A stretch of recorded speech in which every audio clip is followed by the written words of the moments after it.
Ella es Andrea. Y él es Pau. Y juntos somos Encaminados en este nuevo episodio. Bienvenidos a todos. ¿De qué vamos a hablar? De la muerte. Tema complicado para entender como católico y complicado también para explicar, aunque nosotros no vamos a explicar. Vamos a hablar sobre lo que dice nuestra Iglesia Católica y lo que dicen algunos santos. Específicamente el catecismo de la Iglesia Católica. Exacto. Y por ejemplo, empezando por ahí, ¿qué es la muerte, Andrea? En resumidas cuentas, la muerte es cuando tú te mueres y el alma La muerte sale. es cuando tú te mueres. Cuando estás muerto, el alma sale de tu cuerpo. Entonces se separa. Ok. Espíritu y cuerpo. Se rompe Y la materia. unidad que existe, ¿no? Gracias a Dios, el catecismo de la Iglesia Católica lo define como: cada hombre, después de morir, recibe en su alma inmortal su retribución eterna en un juicio particular que refiere su vida a Cristo, bien sea a través de una purificación. Pero ahí hay otra cosa, porque dice, bien a través de una purificación, bien para entrar inmediatamente a las bienaventuranzas del cielo y bien para condenarse inmediatamente para siempre. Exacto. Porque son varias citas que tiene ahí Bueno, porque es el que concilio. el juicio va ahí, ¿no? El catecismo, Tú exacto. te mueres, te encuentras con Dios y con Jesús, con la Virgen. Exacto. Y ahí te dicen, te vas para allá y te vas para Y allá. aquí entramos en un tema O te quedas aquí. que mucha gente que dice que es católica, pero que dice que puede ser un invento de la Iglesia Católica para meternos miedos y todo el tema. Y es que aquí se abre el portal un poco de tema vida eterna, que lo veremos en otro episodio, pero que habla sobre, o sea, al morir, lo que acabamos de decir, ¿no? Purificación o purgatorio, cielo e infierno. Entonces, se abre un poco ese tema, ¿no? O sea, ¿qué hay después de la muerte? Nosotros los católicos creemos que hay vida. Bien sea vida eterna para condenarse o vida eterna en la presencia del Señor. Exacto. Pero hay vida, evidentemente. Ujú. Es la promesa que nos han dado. Entonces, y por ejemplo, la meta de nosotros que sería el cielo, en un primer lugar. Sí, mi meta es el cielo. ¿Cómo ves el cielo? Es que yo creo que por lo que he leído, el cielo no es algo que tú puedas imaginar, Ujú. sino que es un estado, se puede decir, en el que, Sí, porque no es un lugar. por eso, o sea, no lo No puedes... es como la estación de tren. Exacto, o sea, no es un lugar que tú digas, el cielo va a ser verde con flores y el cielo azul, sino que es un estado en el que el alma estará. Ujú. Y bueno, aquí el catecismo dice que es un estado, no un lugar físico, en el que se encuentran las almas que pueden ver a Dios cara a cara. Los que mueren en la gracia y en la amistad con Dios están perfectamente purificados, viven para siempre con Cristo. ¿Sabes que hay santos como Santa Faustina, que si mal no recuerdo creo que fue su ángel de la guarda, que la acompañó cuando estuvo en un momento de éxtasis y el Señor le permitió ver el cielo, el purgatorio y el infierno? Sí. Y entonces decía, creo que el ángel de la guarda le explicaba a ella, si mal no recuerdo, que ella no podía ver, o sea, lo que veía del cielo era una parte y lo que veía del infierno era una parte, porque como estaba viva, si el Señor permitiese que su alma viese todo, en el cielo ella moriría de amor y en el infierno ella moriría de horror. Si Dios le hubiese permitido ver todo, ¿no? Pero hay santos como ella que... Está también la beata Catalina de Meric, que en sus escritos, por las revelaciones que también se le hicieron ver, describe también el tema de no recordaba que Sí. Emmerich también. Sí, porque... Que por cierto, ella es la que sirvió de base para hacer el guión de La Pasión de Cristo, Claro, la porque película. como ella vio la pasión de Cristo, ella vio cuando Jesús muere y descendió a los infiernos. Entonces, cuando Es verdad. Jesús desciende a los infiernos, ella explica Exacto, cómo estaba dividido, porque por lo que yo entendí, el infierno estaba Sí. dividido, pero entiendo que ya no, porque cuando Jesús fue al infierno... Bueno, eso no importa porque lo vamos a ver igual en... Ay, qué manera de cortarme la inspiración. No importa, porque eso lo vamos a ver en el episodio de la vida eterna, para que, bueno, estén ahí pendientes cuando venga ese episodio también, porque ahora solamente hablamos de la muerte, que es el momento en el que el alma se separa del cuerpo. Ya después de ahí, ahora solamente es un preview con cielo, purgatorio e infierno, pero luego hablaremos de eso. Sí, porque la muerte es un tema muy profundo que se desprende.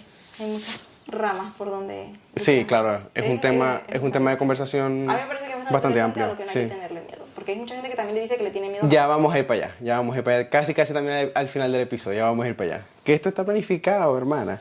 Entonces, primero, para no desviarnos un poco de este grupo, ¿no? Que está aquí en el cielo. Al final, el cielo, como bien tú decías, es un estado pero también quienes están en el cielo son aquellos que ya no tienen pecado, son aquellos que pueden ver a Dios cara a cara, porque ya se purificaron. Y ven a la Virgen, a Jesús y a los... Bueno, sí, a todos los que están en el cielo, a todos los santos, ¿no? Claro, a la comunión completa de los santos. Pero hay que destacar aquí que para el cielo podemos llegar por dos vías. Por la más hermosa, que sería lo mejor, ¿no? La inmediata, que es morir, ir a ese juicio personal con el Señor y tener buenas obras y estar todo bien en esa alma limpia y entrar inmediatamente en la gracia. O pasar por el purgatorio, en la que ya se nos promete que tenemos la salvación, pero No sabes cuándo. no sabemos cuándo y el Porque alma está ahí purificándose. Algo interesante. Cuando los tres pastorcitos de Fátima, Ajá. no recuerdo si fue Lucía o Jacinta, que le preguntaron a la Virgen por una amiga, y la Virgen les dijo que ella iba al cielo, pero hasta que se Al acabara fin el del mundo. Y ahí también otro dato interesante. Y han pasado 100 años y todavía. Exacto, más de 100 ya. Uy, Y ahí también hay otro dato interesante, y es que no es que hay dos juicios, pero al momento de escucharlo pareciesen que hubiesen dos juicios. Uno, el juicio personal cuando morimos, que vamos a ese encuentro con Dios, y bueno, se ve todo lo que hemos hecho en nuestra vida. Y también el juicio final, que es cuando venga la segunda venida de Cristo, que es la venida de Cristo con la resurrección de los muertos. Porque recordemos que, lo decimos en el credo, nosotros resucitaremos en cuerpo también en ese tiempo, en esa segunda venida de Cristo. ¿Cómo será? solo Dios sabe. No lo sabemos todavía. Y entonces, Luego, purgatorio. Los que mueren en la gracia y en la amistad de Dios, pero imperfectamente purificados, que es lo que hablábamos ahora, exacto. aunque están seguros de una salvación, de la eterna salvación, sufren después de su muerte una purificación a fin de obtener la santidad necesaria para entrar en la alegría del cielo. Dice, sufren después de su muerte, o sea que también se sufren en el purgatorio. Sí, Se sufre No- porque no el con un alma tiene sentido- el anhelo de ver a Dios sí. y no la tiene todavía, entonces supongo que... No, creo que el mayor sufrimiento, no estoy seguro, esto lo pudiese responderme un teólogo, pero creo que el mayor sufrimiento que tiene un alma es exactamente eso, el anhelo de Dios. Exacto. Que sabe que lo pudiese ver, pero no lo sabe puede ver. cuándo. O sea, es como una llama que no quema y que Siempre está ahí. va purificando, preparando a esa Claro, alma. porque al fin y al cabo el purgatorio es para purificar, preparar tu alma Claro. para ir al cielo. Entonces, partiendo de ese anhelo o eso que decías tú de la llama que tienes ahí interna, me imagino ahora el infierno. Porque en el purgatorio tienes la esperanza de que vas a verlo. Y que también el purgatorio es un reflejo de la infinita misericordia de Dios. Que no solamente se da mientras que estamos vivos, que la podemos aprovechar a través de la confesión y siguiendo las obras de misericordia, por ejemplo, pero también el purgatorio es una muestra. Porque el Señor ha podido haber dicho, bueno, ¿sabes qué? Ya que moriste imperfecto, ahí te ves Pero hijo. es que nadie es perfecto, el único perfecto es Dios. Por eso te digo. Pero hay casos de santos, por ejemplo, los mártires, que según nos explica la Iglesia Católica, van al cielo inmediatamente. Como San Maximiliano Kolbe, por Ya, ejemplo, pues sí. que entregó su vida por una persona que no conocía en un campo de concentración nazi. Ya, San Pedro, realmente. Entonces, esos son ejemplos de santidad. Y entonces, también se habla de un fuego purificador, y aquí leo el catecismo de la Iglesia Católica, respecto a ciertas faltas ligeras. Es necesario creer que antes del juicio existe un fuego purificador, según lo que afirma aquel que es la verdad, o sea, Cristo, al decir que si alguno ha pronunciado una blasfemia en contra del Espíritu Santo, esto no le será perdonado ni en este siglo ni en el futuro. En esta frase podemos entender que algunas faltas pueden ser perdonadas en este siglo, pero otras en el siglo futuro. Que aquí, bueno, se habla un poco, esto es una cita de San Gregorio Magno, que explica un poco el tema del purgatorio, ¿no? O sea, Ya. lo que hablábamos, del tema de la misericordia infinita, Pero también es el que purgatorio. es difícil entender los tiempos porque el tiempo que tú conoces no es el mismo tiempo del normal. Claro, porque es que aquí no hay tiempo. Por eso, o sea, tú dices siglo futuro que ya te puede parecer 3000 años o no. Bueno, No, creo que aquí el siglo futuro es como más bien algo poético, vale. me parece a mí. Entonces, seguimos ahora con el infierno. Era lo que te decía anteriormente, que tú comentabas que en el purgatorio... ¿Quieres ir al infierno? No. Ni siquiera ir a verlo. Bueno, yo siempre he dicho que a mí me gustaría ir a verlo, pero...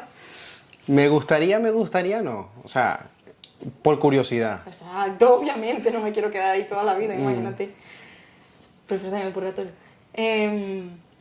Que tú decías que la persona cuando está en el purgatorio tiene como una llamita que es el anhelo a ver. Entonces, en el infierno no es una llamita. Por lo que hemos podido leer de diferentes santos que han visto el Sí, purgatorio, es un sufrimiento total. continuo, Sí, sí. que no para. Sí. Sí, y que esa llama tampoco quema, porque no es como la llama que estamos acostumbrados nosotros al cocinar. Es una llama eterna que pareciera que consume, pero no consume. Pero eso también en un sentido muy figurativo. Hay santos que así lo dicen, como Santa Faustina. Sí. Por ejemplo, la enseñanza de la Iglesia afirma la existencia del infierno y su eternidad. Las almas de los que mueren en estado de pecado mortal descienden a los infiernos inmediatamente, después de la muerte, y allí sufren las penas del infierno, que es este fuego eterno del que estábamos hablando. Que puede ser un pecado mortal, matar a alguien y no arrepentirse Sí, y odiar a Dios. sí, también. Bueno, a ver, de pecado mortal pudiésemos hacer también un episodio, porque pecado mortal, ahora es que podemos sacar. Pero de momento pudiésemos también hablarlo un poco más del tema de clasificación de pecados, ¿no? Pero, por ejemplo, ese. Sí, claro. Porque al final también, de nuevo, en la devoción de la Divina Misericordia, Jesús nos dice que aunque el pecado sea tan rojo como la escarlata, si el pecador se arrepiente, tiene posibilidad. No quiere decir que vaya inmediatamente al cielo, pero al menos el purgatorio, hermano. Y ahí estás más cerca. Sí, así pase toda la eternidad hasta el fin del mundo, pero bueno. Exacto. Y luego, también el Catecismo de la Iglesia Católica nos dice que la pena que estábamos hablando ahora, que aquí está escrito, la pena principal del infierno consiste en la separación eterna de Dios, en quien únicamente puede tener el hombre la vida y la felicidad para los que ha sido creado y las que aspira. Salvo que elijamos libremente amarle, no podemos estar unidos con Dios. Pero no podemos amar a Dios si pecamos gravemente contra Él. Claro. Que era lo que te comentaba anteriormente. Qué feo, ¿no? Pues sí. Ya va, que estoy leyendo aquí también. Aquí, por ejemplo, morir en pecado mortal sin estar... Esto es todo catecismo de la Iglesia Católica, ¿eh? Morir en pecado mortal sin estar arrepentido ni acoger el amor misericordioso de Dios significa permanecer separados de Él para siempre por nuestra propia y libre elección. Este estado de autoexclusión definitiva de la comunión con Dios y con los bienaventurados es lo que se designa con la palabra infierno. Dios no predestina a nadie a ir al infierno. Para que esto suceda es necesaria una aversión voluntaria a Dios, es decir, un pecado mortal, y persistir en él hasta el final, que es lo que tú decías, que hablabas un poco del arrepentimiento. Exacto. Y aquí dice que Dios no predestina a nadie a ir al infierno. Entonces aquí también va un poco con la libertad que Dios nos da. Ajá. En el sentido de que está el bien y el mal y claro, tú eliges por donde quieras ir. Uh-huh. Y el hecho de, o sea, hacer un pecado mortal y persistir hasta el final es en ese pecado. Exacto, es heavy. Claro. Bueno, no, y que tú sepas que estás en pecado mortal, porque habrá mucha gente que a lo mejor no es católica. ¿No pecado mortal? Bueno, yo me imagino que el Señor en su infinita misericordia o se lo hará mostrar a esa persona y habrá un momento de arrepentimiento, o si la persona muere en ese estado, pues el Señor le entenderá. Al final, quien conoce realmente nuestros corazones totalmente es Él, más nadie que Él. Pues sí. Y entonces, antes de llegar a esos tres estados, después de esos tres estados más bien, viene la resurrección de los muertos, que es lo que decimos en el credo, que ya eso va un poco también de la mano de la vida eterna. Y es que nosotros estamos llamados, ahora que en este tiempo, que morimos, sí, al purgatorio, Dios mediante, ahí nos limpiamos un poquito, y ya luego a la presencia divina en el cielo. Pero estamos llamados, y así nos lo ha hecho saber la Iglesia Católica, a una vida eterna con el cuerpo de ahora, porque los católicos no creemos en la reencarnación. Entonces, quiere decir que no sabemos cómo. Va a haber un momento que se va a acabar el mundo, va a bajar el Señor y va a decir, ¿saben qué? Todo el mundo a resucitar como Lázaro en sus propios cuerpos. O sea, ¿cómo será esa vida? Sí, es un tema... Es que es un tema... Es un tema muy profundo. Para sentarse aquí con un sacerdote. Sí, porque para entenderlo... Exactamente. Porque tú lo puedes leer, ya, qué bien, pero a veces no entiendes lo que lees. Exacto. Y el Catecismo de la Iglesia Católica nos enseña exactamente qué es resucitar. Pues en la muerte, separación del alma y cuerpo, el cuerpo del hombre cae en la corrupción, mientras que su alma va al encuentro con Dios, en espera de reunirse con su cuerpo glorificado. Yo aquí, por ejemplo, Andrea, me recuerdo un poco la parte del Evangelio en la que Jesús se muestra transfigurado, que lo ven como muy luminoso. Yo veo este momento así, Bueno, o sea, mira, nuestros cuerpos de esta manera. el catecismo también dice, Ajá. ¿cómo ocurrirá la resurrección? Ah, mira, Sobrepasa nuestra imaginación y nuestro entendimiento, o sea que no es lo que tú claro. dices. Bueno, No es accesible es natural. más que en la fe. Pero nuestra participación en la Eucaristía nos da ya un anticipo de la transfiguración, que era lo que hablabas ahora, Ah, mira. de nuestro cuerpo por Cristo.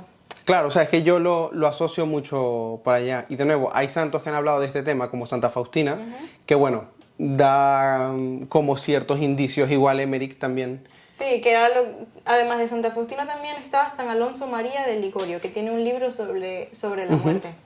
Y las revelaciones de Santa Catalina, perdón, de la Beata Catalina, son muy interesantes porque de verdad que te explica todo. Todo, sí. O sea, yo que lo veo, lo visualizo Sí. todo, es muy gráfico. Sí, al final estas revelaciones místicas que tuvo Ana Catalina, aunque no son evangelio, sí son un buen instrumento para ayudarnos a entender, para ayudarnos a profundizar, para a lo mejor hacer preguntas a nuestro párroco, para, bueno, ahondar un poco en la fe, ¿no? Y entonces aquí, ¿cómo podemos enfrentar la muerte? ¿Cómo crees tú que podemos enfrentar la muerte desde el punto de vista personal o a lo mejor acompañando a algún familiar?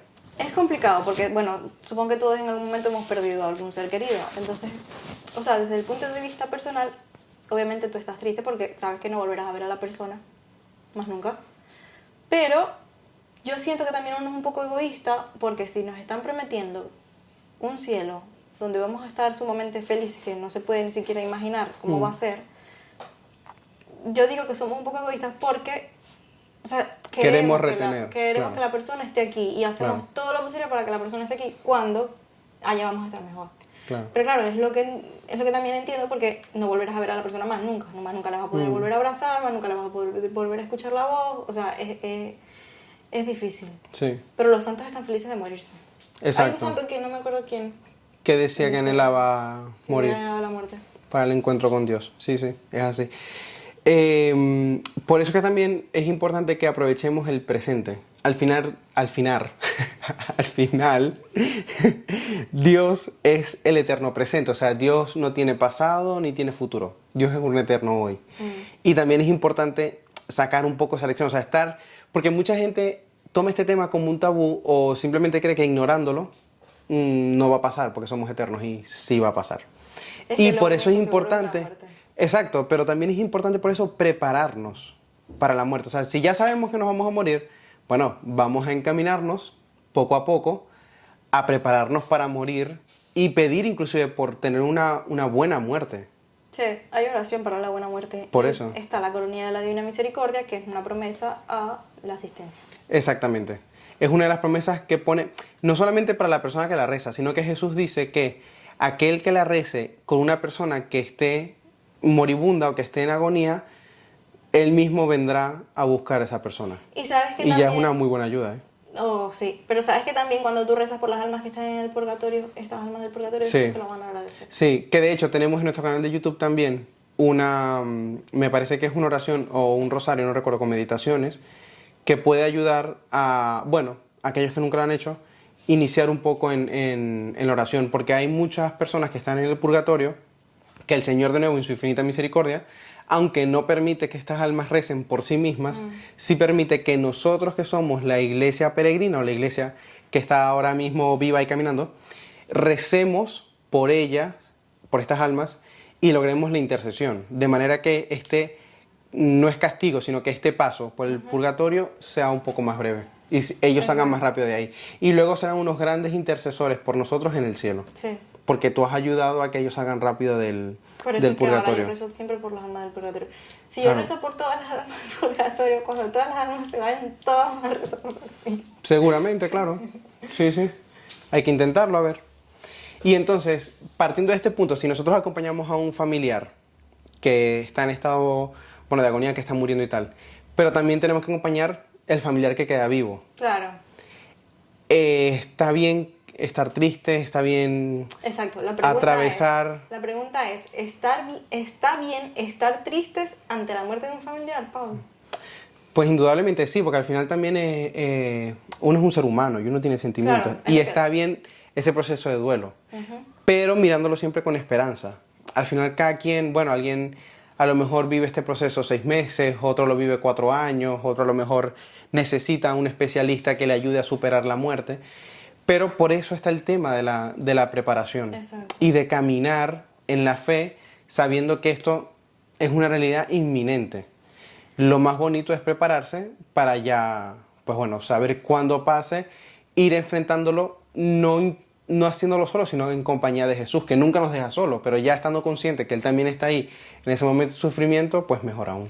Bueno, y ante esta pregunta, sería bueno también explicar un poco cuáles son los ritos funerarios que tenemos los católicos. Sí. Exacto. ¿Qué ritos funerarios tenemos los católicos? Bueno, en primer lugar, usualmente asistimos siempre a la funeraria, porque siempre se celebra como una especie de vigilia, que es el velatorio en la funeraria, ¿no? Luego siempre se estila celebrarse la misa funeral, que debería ser siempre en la parroquia, y finalmente se celebra el rito funeral en el cementerio, que es cuando los restos humanos en el ataúd se entierran en el cementerio o en su defecto se creman y los restos mortales son puestos en, no recuerdo cómo se llama como la cajita, tiene un nombre pero no me acuerdo ahora, y luego debe ir un columbario tanto en un cementerio como en una iglesia católica.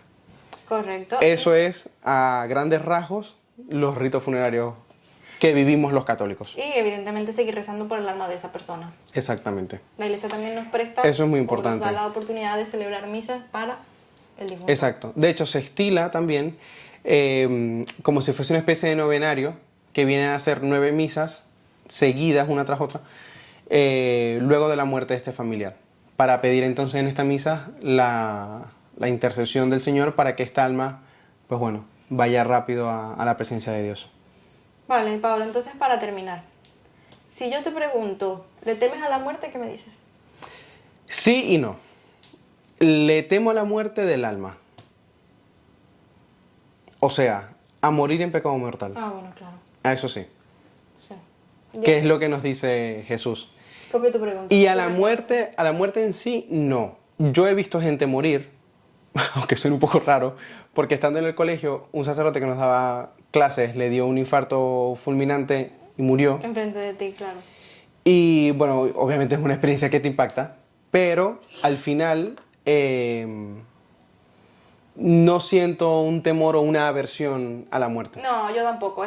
Resumidas cuentas, yo tampoco le tengo miedo a la muerte, sino lo que tú dices, ¿no? Claro. ¿A qué va a pasar con el alma después de la muerte? Claro. Pero por eso hay que portarse bien. Y lo importante es también que el Papa nos lo decía en la JMJ, el afrontar esto se puede presentar en nuestra vida también como una crisis. Y la crisis igual hay que acogerla, hay que abrazarla porque nos hará crecer como personas y también en la fe. Correcto. Y al final, pues aquí tenemos la compañía de un buen Jesús que no se cansa de estar a nuestro lado. Entonces, si ya estamos viviendo el momento fuerte, pues bueno, vamos adelante. Y aquí el Papa Francisco, hablando de él, ya nos decía estas cosas, ¿no? De todas las cosas que hemos reunido, que hemos ahorrado legalmente buenas, no nos llevaremos nada. Pero sí llevaremos el abrazo del Señor. Y Él mismo nos dice, piensa en tu propia muerte. ¿Cuándo moriré? En el calendario no está arreglado, pero el Señor ya lo sabe. Y orar al Señor, Señor, prepara mi corazón para morir bien, para morir en paz, para morir con esperanza. Muy bien, muy bonita reflexión del Papa. Bueno, Pablo, entonces nada, aquí podemos Quiero seguir hablando. Podemos hacer un capítulo 2. Pero en esta oportunidad damos por finalizado el tema de la muerte. Damos por finalizado. Bueno, que es el debate. Que sería interesante, si alguien más quiere, poder profundizarlo más. Bueno, leemos sus comentarios también, recuerden suscribirse y pues nos pueden decir en los comentarios otros temas también que puedan ser interesantes. Y nos vemos a la próxima. Claro que sí.